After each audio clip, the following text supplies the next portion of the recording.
and welcome to the first edition of the Tech Guy Spontaneous Podcast in quite a long time. I'm your host, Pete the Tech Guy, sans beard at the moment because it makes the wife happier, and I'm very happy to spend probably going to spend about 15 minutes, maybe 20 with you tops on this little podcast or the Tech Guy short commentary as it's going to be uh, put aside on YouTube. I also want to point out before we begin, I want to point out that I have a Rumble account now as well, and that once I'm all done with this podcast, I intend to download the live stream. I intend to download it and upload it to Rumble. My stuff is migrating over to Rumble. I'll talk about that a little bit at the end. And I know that it's a little bit funny to bring this up now because there's been so much of it lately. But I want to talk a bit about the redefining things. I can't help but think of the old movie with Walter Matthau and Robert Morse, the fellow from How to Succeed in Business Without Really Trying. I think it's the Guide to the Married Man. And there's this scene where Walter Matthau's character is planning on having an affair, and he's going to, well, what do I do? Deny it. And deny it, deny it, and it's all deny it, deny it, deny it. And then it flashes over to a little vignette of Joey Bishop in bed with a woman. His wife walks in, and the moment she walks in, they start getting dressed, and literally they begin to, every accusation, every mention she makes of him not be of, what are you doing? What are you doing? It's all denial. He just one word, what, where, until finally she's left, he's dressed. The woman, what woman? And she finally goes along with it. And we're reaching this point in this country. And it's kind of sad. The latest news, of course, being that the Biden administration is now getting ready to redefine what a recession is. And and again, this is 2 days before the economic news is due out. The economic report is due out on Thursday. And the Biden administration's plan is to redefine what a recession is. And as Michael Strain points out on Twitter, out of the past 10 times the U.S. economy has experienced 2 consecutive quarters of negative economic growth, how many times has a recession been officially declared? And the answer is, of course, 10, because that is the definition of recession. And the fact that the Biden administration is getting ready to redefine what a recession is, and the fact that the media, rather than screaming bloody murder, is going along with it, says something not about the media, which I don't expect better of, but says something about us as a society that we reached this point. And I want to point out something that I mentioned on my show 10 years ago. 10 years ago, when the debate about gay marriage was getting strong, and yes, I still call it gay marriage because it's still not marriage. It doesn't matter what it does. You can pass a law to call a badger a cow, and it's not going to be a cow. But at the time, I pointed out, this redefining thing is going to solve all kinds of problems. We don't, we have your team is losing, redefine winning. Your tax, your budget isn't balanced, redefine a balanced budget. Your economy's redefine, just keep redefining everything.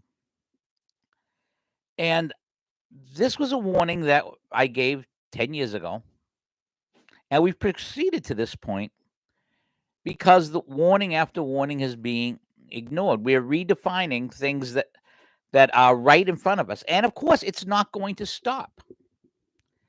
But there's a couple of things I want to talk about all this redefining. First of all, Joe Biden is going back to the roots of the miscegenation people. And by these people, the miscegenation people, I mean the people who forced the miscegenation laws in the Deep South.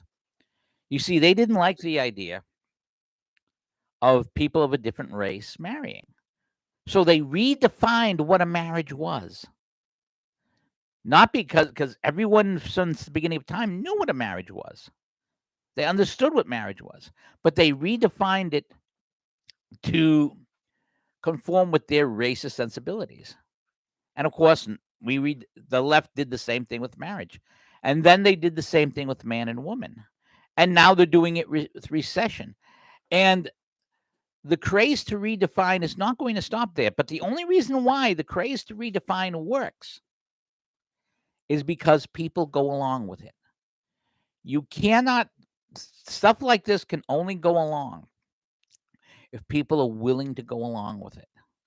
Because the dirty little secret with all this redefining is that reality does not care whether or not you redefine something. Reality is going to remain. And I want to point out a couple of things over here that makes my argument. For example, there's a piece on Instapundit today put up by Stephen Green. Blue on blue, Representative Carolyn Maloney claims she's entitled to, quote, a woman's job in primary against Jerry Nadler. Representative Carolyn Maloney is telling voters to reelect her in New York's 20th district over fellow Democrat Gerald Nadler because serving in Congress is a woman's job. 12th district, I'm sorry.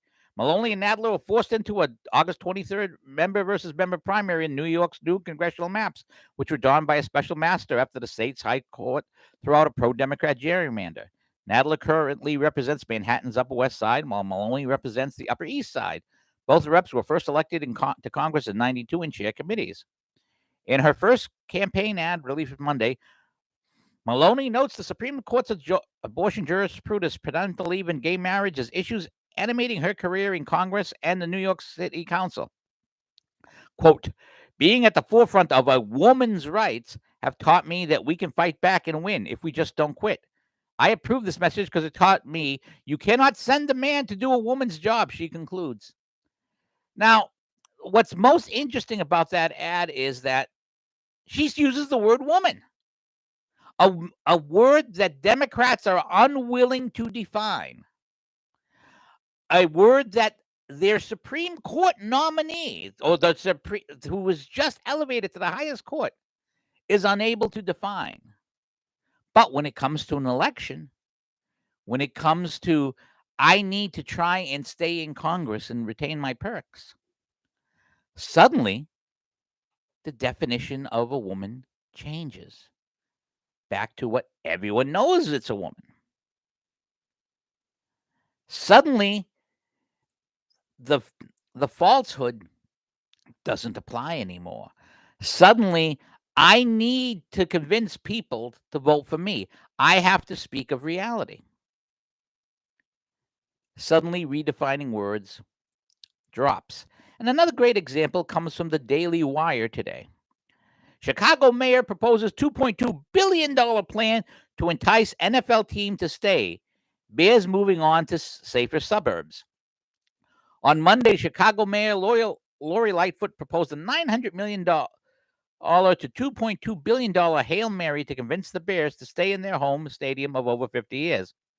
However, the Chicago Bears stated in a press release earlier this month that they won't consider any other offers, even for their home stadium, Soldier Field.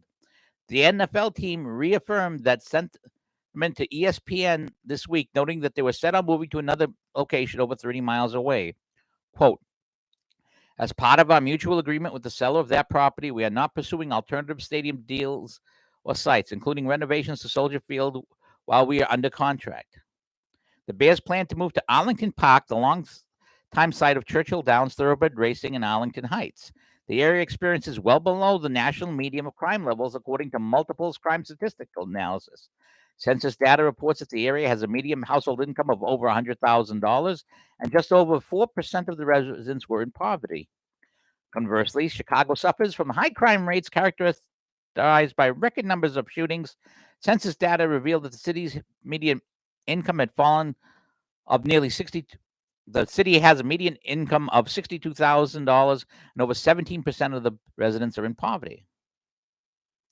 Along with the Bears' definite statement, Lightfoot revealed to the AP News that the team refused to meet with her. Now, again, we can pretend that Chicago was safe. We can pretend that the shootings in Chicago are not newsworthy. We can pretend, the media can pretend that they care about Black lives when they don't give a damn about the people who were shot dead in Chicago every day. I'll believe that the media and the left think that Black Lives Matter when there's a riot in a Democrat controlled city when a black man shoots another black man in that city, or when a black man shoots another child in that city, instead of a riot when a police officer shoots the black man who shot the black child or shot that black man. When a black man's life is of value when killed by another person who is not a white person, then I'll believe that they believe Black Lives Matter. But the NFL, reality trumps this. Because if you're going to draw people to a park for admission, and despite TV deals, admission is a question of money for people, for both the players and for the owners. You're not going to sell luxury suites when people are afraid to go into the city. You're not going to sell tickets if people are afraid of being robbed or murdered. You're not going to sell those tickets. And players, remember, and this is, I want to point out something that you probably did not hear of. Remember, there was a shooting outside the stadium when the Celtics ended up beating the Bucks during the playoffs for the Eastern Conference. Nobody thought it was newsworthy. Deny, and deny isn't just, and redefine isn't just words. Redefining what's newsworthy. They redefine something that's whether or not something is newsworthy. Didn't get reported, didn't get pushed because the narrative doesn't fit. So we're going to redefine what the right narrative is. We're going to redefine whether or not Joe Biden is competent. We're going to redefine what's suspicious and what's not. Just like the definition of vaccine was redefined. And of course, now we hear from Dr. Bricks that they oversold the vaccines, and anyone paying attention would have known this. But the move to redefine is not going to stop. And you're only going to see it stop at moments where the elites find it's not to their favor. The NFL is all big on going woke. They're all big on the woke stuff until it affects them. The violence in Chicago affects them. But this redefining only works if we go along with it, if we allow them to push this false reality. And that false reality is huge. And you have to actually talk the talk and walk the walk. Started with redefining marriage, went on to redefining man and woman, redefining all kinds of words in order to get things going. And I want to point out what the antidote is to this. And the antidote is highlighted in this thing called in a piece at Common Sense by Zoe Simple. Kemi Benedict used to work at McDonald's. Now she's become the breakout star of the Tory party. This is a black woman out of England. At a small dinner party earlier this year, months before Boris Johnson resigned, she threw her hat into the ring to become prime minister, coming closer than anyone predicted. Kemi Benedict, the 42-year-old MP from Essex market town of Saffron Walden, was absorbed in fixing the TV so it played cheesy early 2000 tunes. It was confusing to have to play TV music, but it was the only music source that night, and she went on with it until Bootylicious by Destiny's Child and Nelly's Hot in Here rang from the speakers. That done, she sensed trouble in the kitchen and went to help the host out with her overheating purple sprouting broccoli. That sounds disgusting. She drank a good French wine. That's not in the piece, obviously. She drank a good French wine with zest and over dinner and asked sharp questions about the government's handling of COVID. Now I'm going to skip ahead a little bit. Pundits have labeled her as the Tory Barack Obama, with headlines boosting her as Labour's worst nightmare and an anti work crusader Britain needs. She comfortably deploys the kind of bold and direct speech about complicated ideas that seem impossible for other politicians. In other words, she speaks like a normal person. And like Obama, she's an outsider. Born to Nigerian parents, raised in Lagos. She worked at McDonald's when she arrived as a teenager in the UK. She garnered a fierce and widespread following, feted in one prominent commentator's words with having saved the Tories. Last week, she beat the popular former Chancellor of the Exchequer 56 to 34 in a YouGov poll of Tory party members. She's out of the race for prime minister. The choice is now between Sunak and Liz Truss, but that almost seems secondary to what she's accomplished. A woman who doesn't even hold a cabinet position has become a star from the Tory party. How has this happened? The culture war. Quote, what we are against is teaching the contested political ideas as if they're accepted fact. We don't do this with communism. We don't do this with socialism. We don't do this with capitalism, she said, lambasting the promotion of critical race theory, an idea that sees my blackness as victimhood. Half the country was appalled, half was blown away. And one of the reasons, and I'm going to jump out of the article for a minute, one of the reasons why she sees this is that she has seen what actual poverty is. I'm going to go to this last paragraph. Her political sensibilities emerged from her experience of Africa, though in the opposite way that Black Lives Matter would want. Quote, growing up in a place like Nigeria means you appreciate what you have in the UK and the West. One of the things I find frustrating is the ethno-nationalism that you get in many countries like Nigeria. Oh, we're going to do things our way. We're not going to do things the Western way. People start looking at things like free markets and capitalism as being Western thing. And actually, the whole world would be in a much better place if they adopted these systems, free markets in particular. They're still the best way of lifting people out of poverty. But the problem with free markets for our friends on the left is that there's not sufficient opportunities for graft. One of the reasons why we've seen so much of what we've seen with the Biden administration is the purpose of the graft. Even in Ukraine, you can say Ukraine being invaded by Russia is wrong and still say Ukraine is corrupt. And I predict that we're going to see package after package with money skimmed off of people over and over again. And when asked about the problem, they're going to deny it. We're going to redefine what a package for supporting a military is. Again, it's all about changing what reality is. And it only works if you go along with it. And a lot of this stems from, and I'm going to bring up Andrew Sullivan here. A lot of it stems from the fact that Andrew Sullivan, back when in the days that gay marriage was pushed, was a Catholic. And he wanted to remain a Catholic. He wanted to remain a Catholic in good standing. But it's very hard to do what Milo did. It's very hard to acknowledge your sins, confess your sins, and fight against them. Milo did that. It was very hard. And I give him tons of credit for it. Andrew Sullivan decided it was much easier to redefine marriage, to redefine sin, which is what we see some of these people doing in Germany, some of the bishops trying to do this. Why take that trouble of doing things when we can just redefine it? Now let me ask you some basic questions. What happens? Today is the 26th of July. My Comcast bill is due in 5 days. What if I wrote Comcast and said, "Well, I'm redefining my bill is paid"? What if I wrote to my bank? I have a mortgage on my house. Oh, I'm redefining my mortgage is paid. What if I went to Unitel, which is the electric company that Fitchburg uses? I'm going to redefine my electric bill is paid. How fast do you think my electricity would shut off? How fast do you think my cable would shut off? How fast do you think all of these things would suddenly go poof? Pretty damn fast.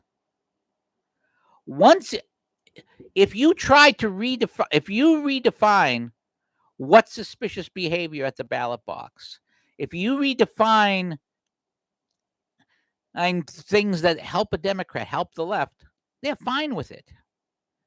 But don't you dare redefine your taxes being paid. Don't you dare redefine your bills being paid.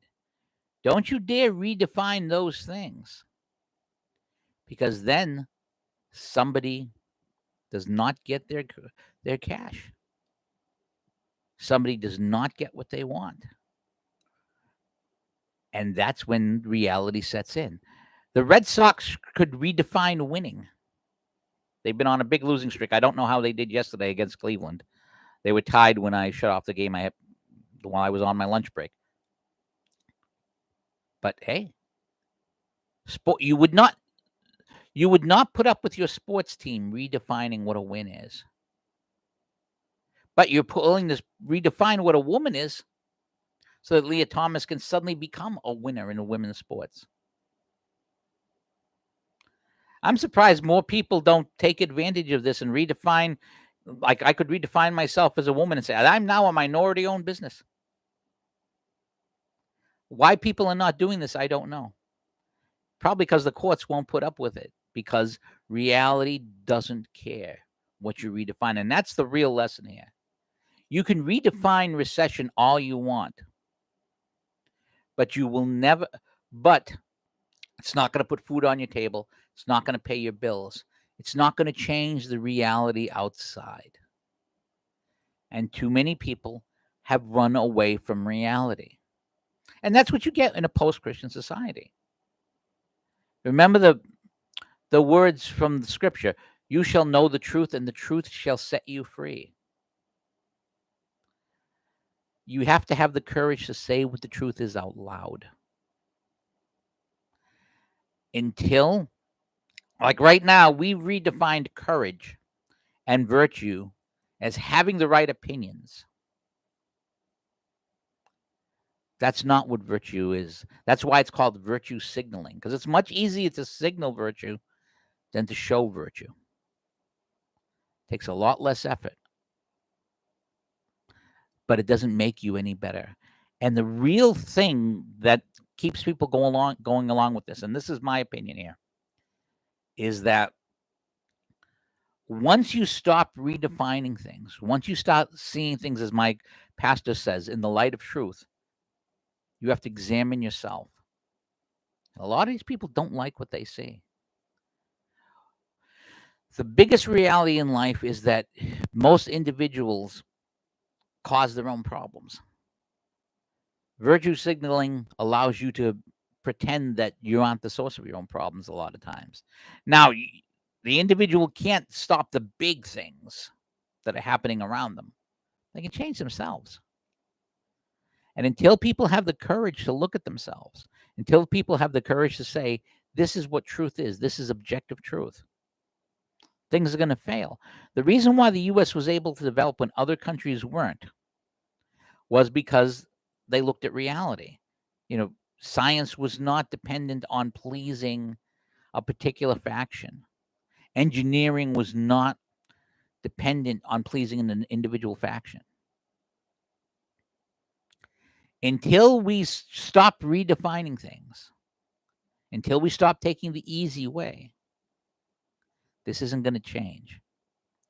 Now, before I leave, and Kurt, I want to thank you very much for your kind words in chat. I know that there's not a lot of people here because I do this podcast spontaneously. I've already gotten the strike on YouTube. I want to thank Ed Morrissey, by the way. He had me on his podcast recently. And apparently someone went through some of my old podcasts and reported something to YouTube, because apparently Ed's podcast must have a reach, because someone found something they didn't like, and I've been given a strike. And what I'm going to do is I'm importing my stuff over to Rumble. I've got 12 years worth of videos and interviews and so forth there to send over. Rumble doesn't import on its own. It takes a long time. I've got 2 years worth of imported over there now during using its automatic system. Probably take another week or two before everything's over there. Once everything's over there, these podcasts or anything else I do, they're going to originate at Rumble, and then I'm going to repost them at YouTube with a little thing saying, "This is where it is at Rumble," in case YouTube kicks me off. My goal is to get everything over there first. Once I've saved everything, and once everything's over there, because there's 12 years worth of videos and interviews that I've done, then we'll transfer the live streams to Rumble and just do them over there. But I want to point out this very important thing, because we talked about redefining, because YouTube is redefining what's acceptable and what isn't acceptable. They're redefining free speech. And once you start doing that, you don't get speech. You get conformity. And I'm not going to change. I'm going to be 60 next year. I lived many years without YouTube, without live streaming, without blogging. And I'll live without them again. But I ain't going to be played like this. I'm not going to beg. I'm not going to do any of that stuff. It's just not going to happen. And what's really funny is I've only got about 900 something subscribers. I'm about 40 subscribers away from monetizing. I've never bothered to push for subscribers over the last several years. I've resigned to my fact that I'm going to be a small blogger at the techiblog.blog, where you can find my work. I'm comfortable with that. And I couldn't break into the mainstream. Being a conservative who likes Trump and who Trump likes, the president had some very nice things to say about me. Doesn't help you much in Massachusetts. And in this environment, it hasn't helped me much in terms of building, believe it or not. But I ain't gonna play these games. I'm not gonna jump through their hoops. If this one gets censored, so be it. As soon as it's done, I'm gonna download it and put it up on Rumble. And if I have to do all the live streams on Rumble from then on, so be it. I'll still, when I do interviews, I'll still upload them to both places, because there's still 900 subscribers over there in Rumble. Don't have any yet, but that's okay. We'll get there. But for those of you who are watching live, especially Kirk, who's commenting in the comments, thank you very much for watching live. I'm going to be posting this as my post today at the techguiblog.blog.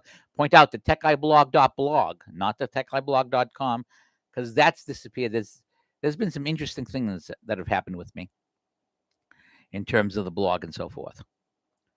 But if you like it, share it, put it around, and we'll see if it's worth my time to keep doing this.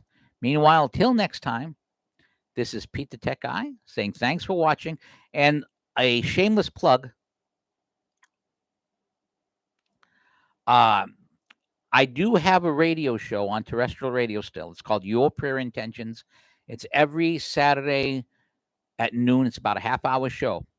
If you have a prayer request that you want me to include on the Your Prayer Intentions show, go to the website of the radio station, wqphradio.org.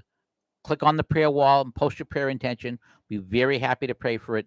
We record the shows about 9 days before the actual show. So if your intention isn't there that week, it'll be in there the next. Well, again, take care. Thanks for watching, those of you who are watching live. Thanks for watching, those of you who find it later. Take care, goodbye, and God bless you all.